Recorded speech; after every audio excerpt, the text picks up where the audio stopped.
Good evening all, or good afternoon, or good morning, depending what type of day you're having, and if you're alive or not.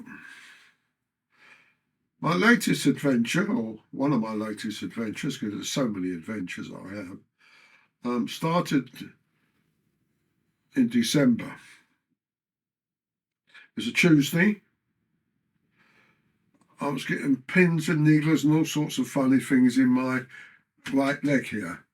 And I thought to myself, I'm not happy with this.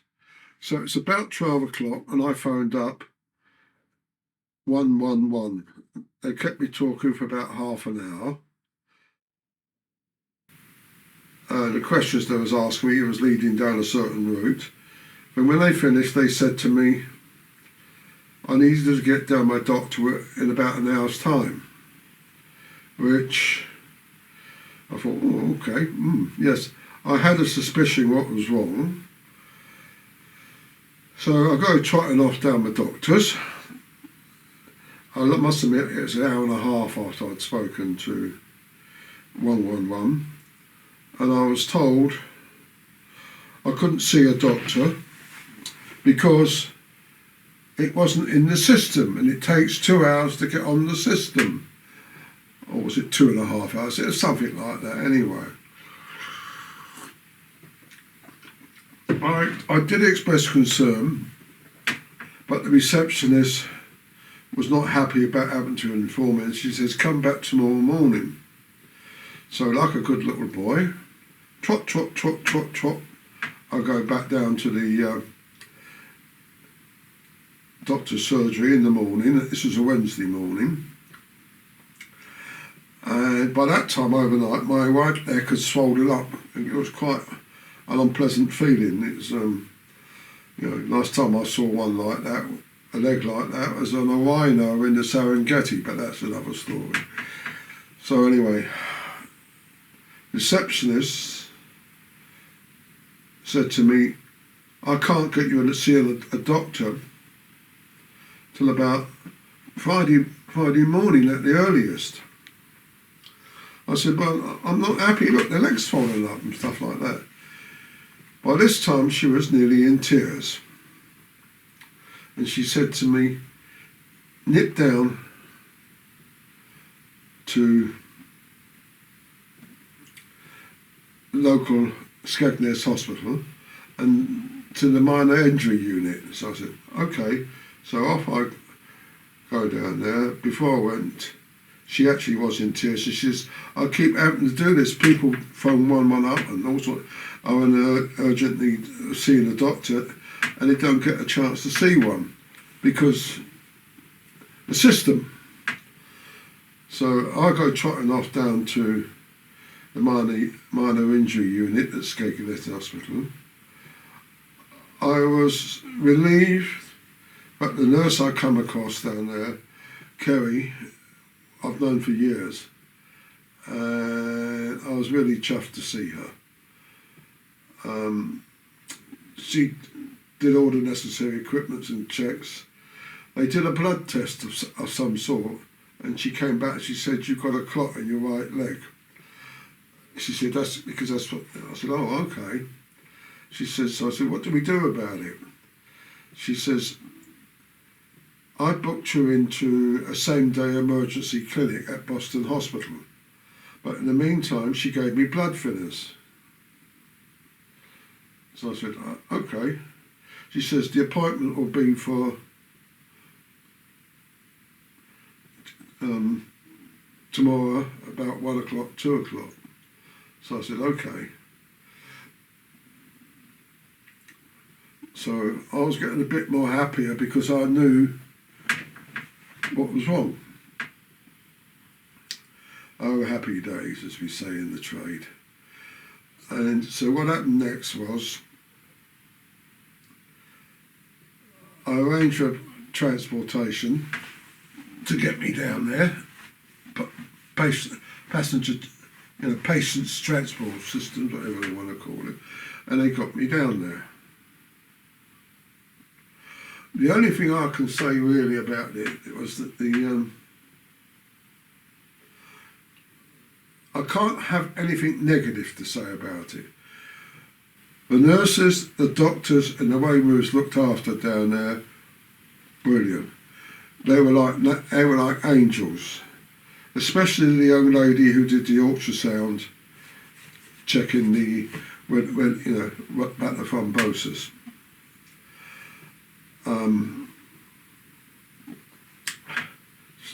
So anyway, the other good thing about it, we were looked after amazing in there, and they kept coming round every hour and a half.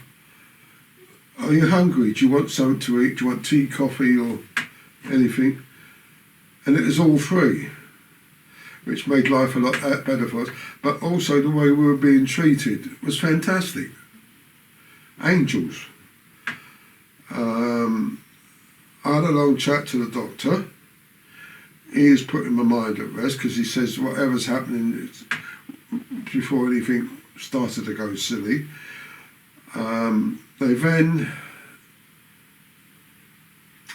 told me, we're sending you home now, we've got transportation waiting for you outside. So I thought, oh, that's good. So they popped me in a wheelchair and took me out there, bundled me in the ambulance, and off I come home. So I get home, and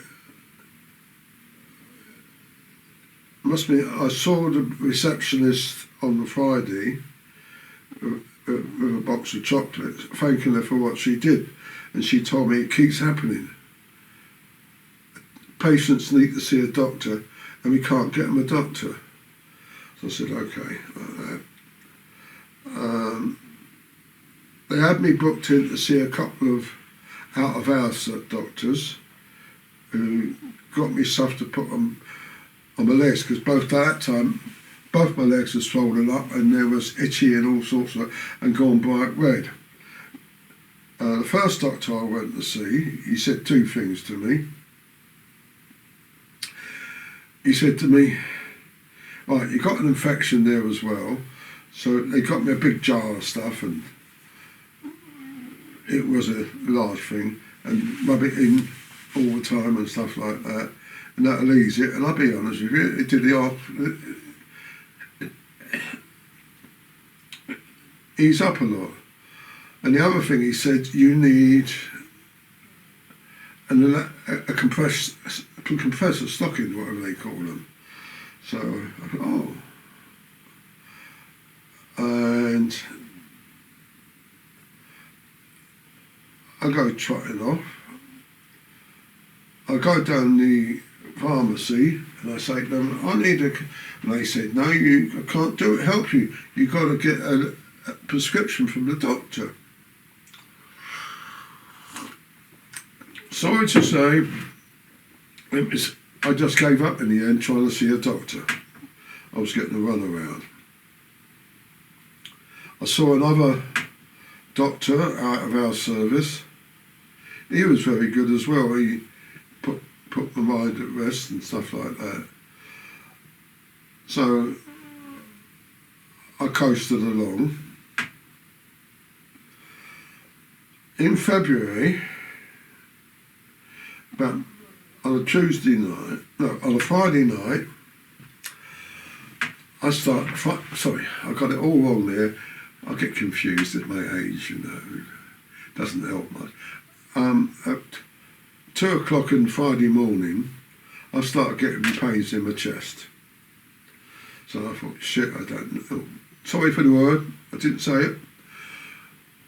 I shall bleep it. Anyway, so I phoned up an ambulance. They did all the checks of everything. So by about 2:45, I'm on the way into A&E at the Pilgrim Hospital in Boston. They triaged me before I went into the reception area. I get into the reception area. It was packed.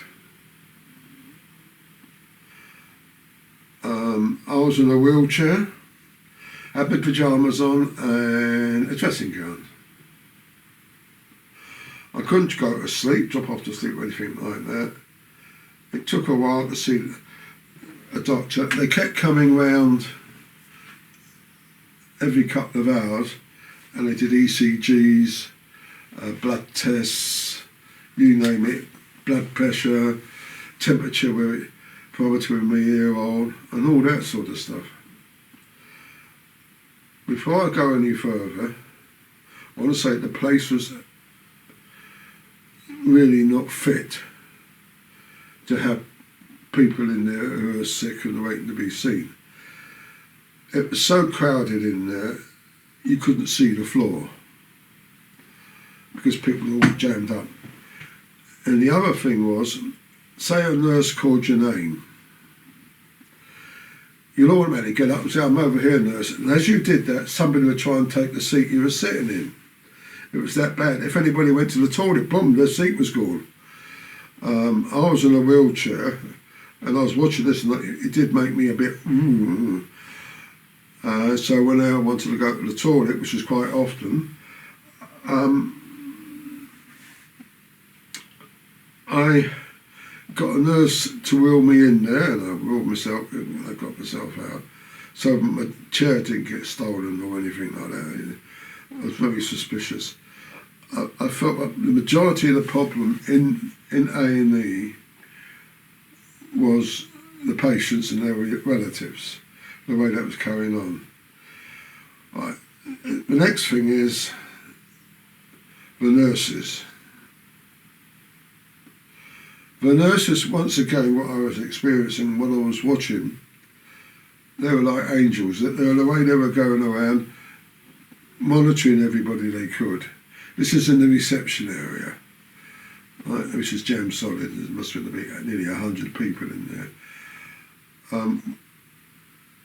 There was one Indian nurse who sort of like, she didn't walk, she glided everywhere. And she was at the right place at the right time when somebody needed it. I thought that was brilliant. We had a person collapsed in emergency. He collapsed in front of me. Fell out of the chair he was sitting in and fell down on straight in front of me. What I was surprised about there was, one, the nurses were there like a shot with all the necessary equipment doing what was necessary. But the thing that I felt was disgusting was I tried to move my chair back and I kept being pushed forward, trying to be pushed forward. And the amount of people there with their little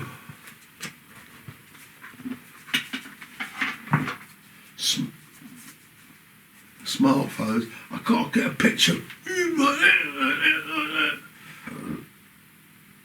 You know, why? Why do you want to take a picture of somebody who's in a very bad way on the floor being treated by nurses? But oh yeah, they were there, boom, boom. It was a bit of a shock there. When I was taken into the A&E area itself, went in there 2 or 3 times, that was also jam solid.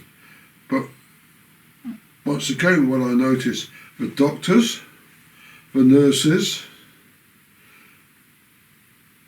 the place was not fit for the purpose, but the doctors and the nurses were, and I saw them like angels, and everybody knew where there was supposed to be.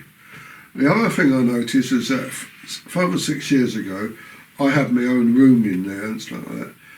And I noticed this time, apart from one room, all the rooms had 3 or 4 beds in, side rooms had 3 or 4 beds in them, full. And I noticed there was one big room which had about 12 beds in it. Not impressed. But once again, the nurses and the doctors looking after these people were amazing. The other thing I also discovered, which was not sort of impressed with, 40% of the people there were waiting for beds. Not good. And as I said, they couldn't find a room to examine me or anything like that, and it ended up, the only rooms they could find were outside A&E. What I liked about the doctors who spoke to me was the fact that they were completely open, telling me exactly what the problems I could have and everything like that, so I knew exactly where I stood.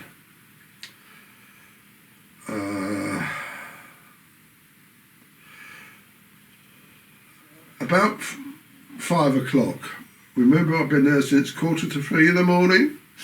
I was not looking my best, but then again I never do look my best. The 2 of the doctors are talking to me and they said, "We want to keep you in for 3 or 4 days." So I looked at them and I said, "That's not going to happen." I said, "Why not? Don't you want to cut?" I said, "Yes." And they explained it to me. They said, "We want to do a load of checks and probably try to disperse the clot with a wire thing around the veins, you know, it's all. And also to make sure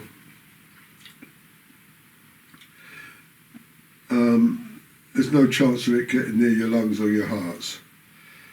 Cheerful, but never fear.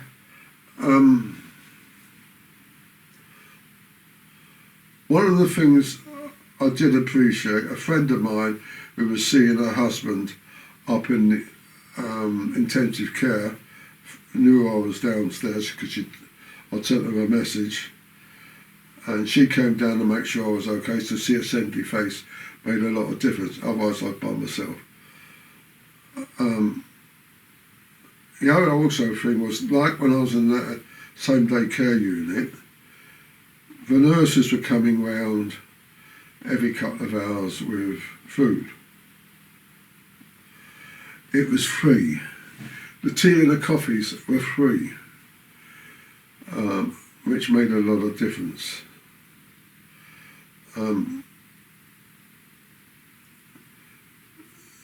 About 6 o'clock, 6:30, I got 3 doctors. They found a room to talk to me in, also outside of A&E. It shows you just how bad the situation is. They sat me down and they said to me,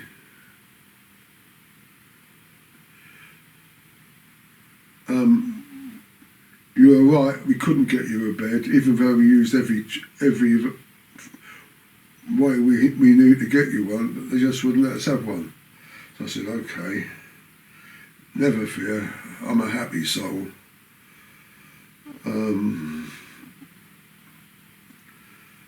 So we're going to send you home. I said, okay, that's nice. We're sending you to the dispatch ward. I said, oh, that should be fun.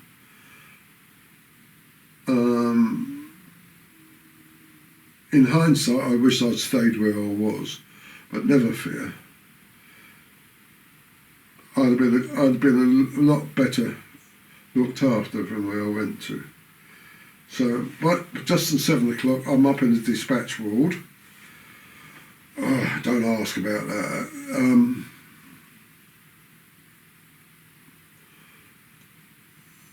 What can I say? I was there for about 7:30. I says to the nurse in charge, any sign of my transport yet? You know, one likes to know these things. And she said to me, it's been booked. I said, yes, but is there any sign of it? It hasn't been allocated. We've heard that one before. So the next thing that happens, 8:15, 8:30. Any sign of my? No, it's been booked, but it hasn't been allocated. So I thought, oh, that's nice. About 9:30, I was really getting a bit cheesed off. I'd been there since 2:45, and I would like to have gone home, and I was smelling a bit. Not that I don't smell normally. And what happened? I go and say,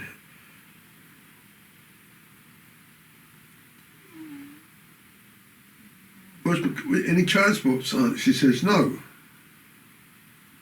So I said, okay. She said, it's been allocated.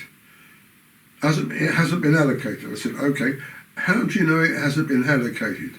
Don't tell me my job. I said, no, I'm asking you a simple question. How come you don't know it's been allocated? You know, I said, you've been sitting on your backside there at your desk. That phone keeps going. It goes 10, 15 minutes, and the person that hangs up. You don't get off. You don't lift your hand up to pick up. So how do you know that isn't a phone call saying my transport's waiting for me downstairs? You don't answer that phone because you don't want to do anything. And this happened about half a dozen times. That phone went about 10, 15 minutes, and she never answered it. And she said, don't tell me how to do my job. I said, no. So about 10:15, I thought, right, I've had enough of this. So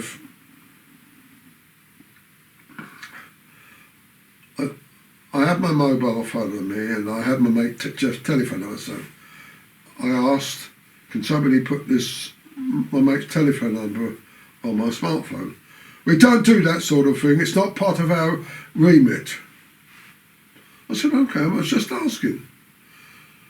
I'd like to point out at this time, I wasn't the only person having problems like this, but I was the only person in the position to do it and say anything.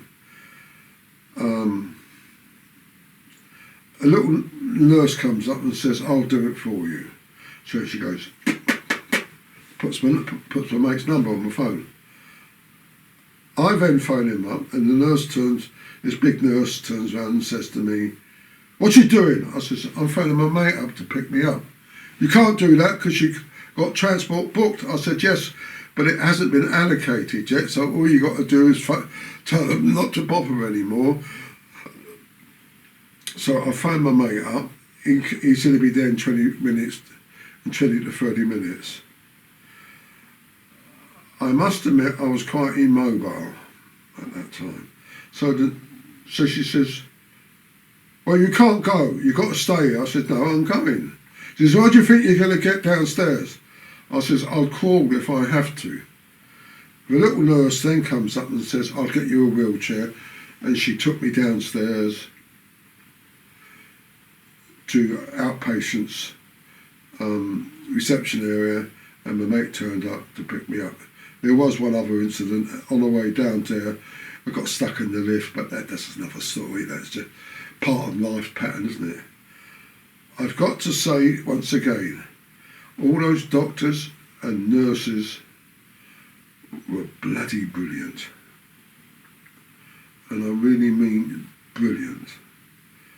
You know, to expect doctors and nurses to work under those conditions when there's very bad management about. So anyway, I get home, I go for a nurses, I get called in to do the old MOT test. I then called back in, I didn't get called in, I got a phone call from a doctor. She said to me,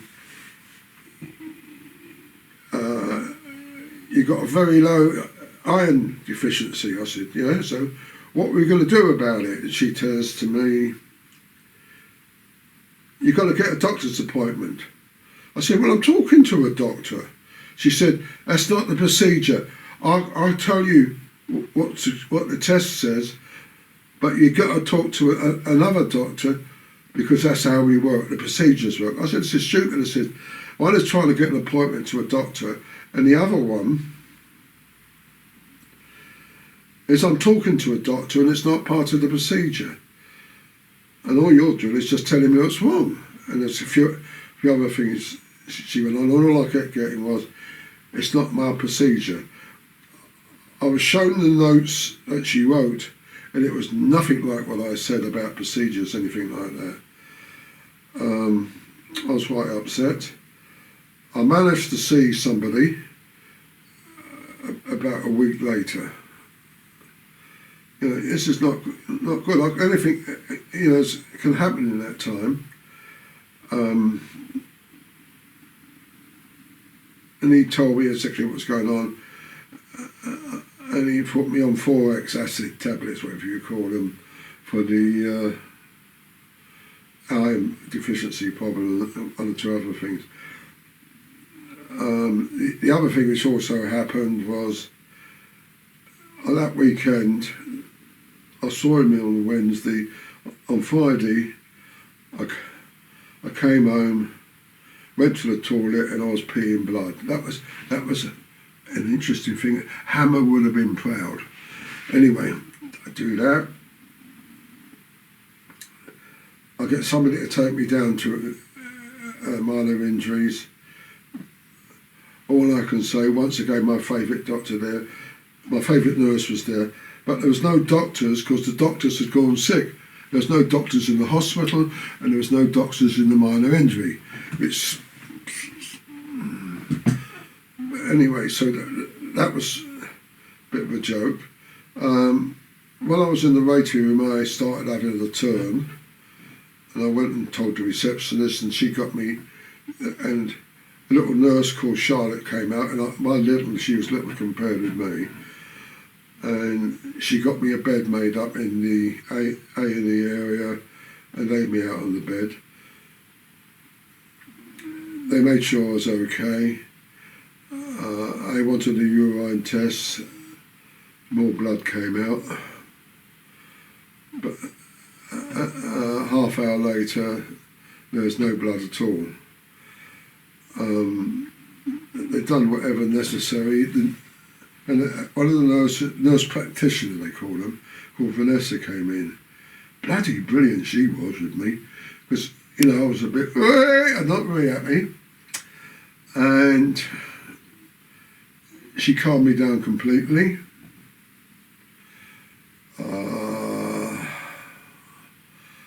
Told me it was a urine infection, and I was put on tablets and stuff like that for a week. It all cleared up, no more problems. Right, now for the fun.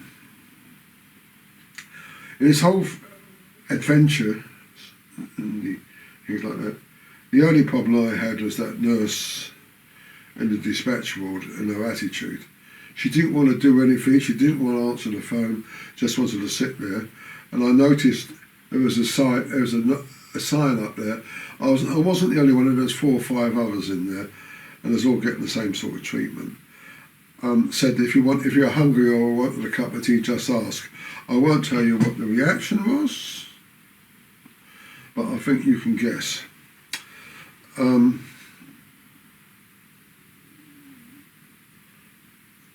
There's 1 or 2 occasions when I sort of hit panic mode.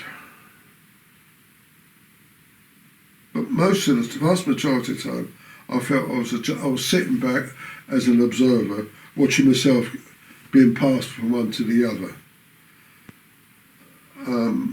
Like an observer. That's what kept me going in the A&E area. But I was just watching what was going on all around me. As I said, one of the problems down there is the patients and their relatives. They'll keep trying to push their relatives in front of everybody else, not realising the triage and stuff like that. But the person there might be a lot more serious than me or anybody else. You know,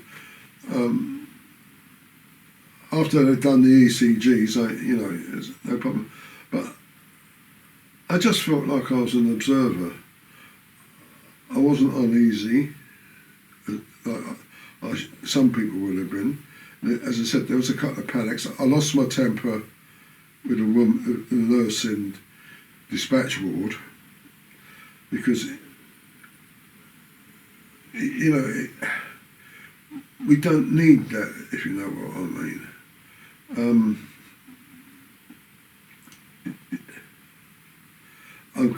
I know it's not over yet, but it was an adventure. I think people should realise, like with receptionists and stuff like that. Yes, again, the receptionist in the A&E ward was also bloody good. But the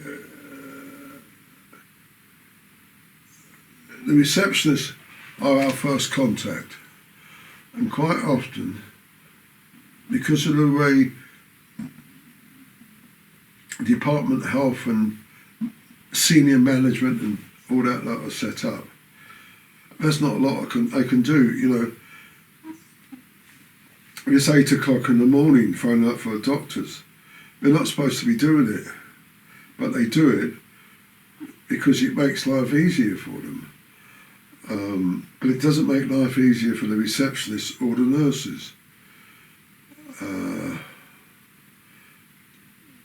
this idea of doing procedures, I have passed comment on that, and that's being looked into because that should never have happened. I should have been told by that doctor what was going to happen, and I made it clear. I kept saying to her, "Now, what are we going to do about it? What have I got to do? What you've got to do?" Still haven't got my compression bandage yet for my leg, but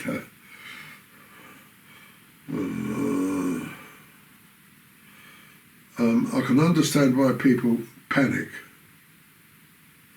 especially with A&E. It helps to know everything you need to know, but don't blame A&E staff for what happens to you. One of the questions I asked was, when I saw the people, I said "You're not going to put me on a trolley in the corridor?" And they said, "No, we don't do that now. We don't want to do it. We'll find other ways to do something," which in a way cramps people up in rooms, on 3 beds in a room when there should only be 1 in there. But a lot of the people I saw in there, and especially out here in the area, looked a lot iller than I felt, if you know what I mean. And you can't push your way in front of stuff like that. But the nurses, the doctors are great. And I think one of the best laughs I had in there was that the doctors who saw me at the end, there was three of them, and you had to have it. And I must admit, it took about 15 minutes after they'd been talking to me what was about it. One was a Jordanian, one was Egyptian, and the last one was a Palestinian. And all three were surprised, but I knew the history of Palestine. You don't experience what I've experienced, but I'm now home. My swelling's going down, and I can go and make a cup of tea whenever I want to. So farewell, children, everywhere.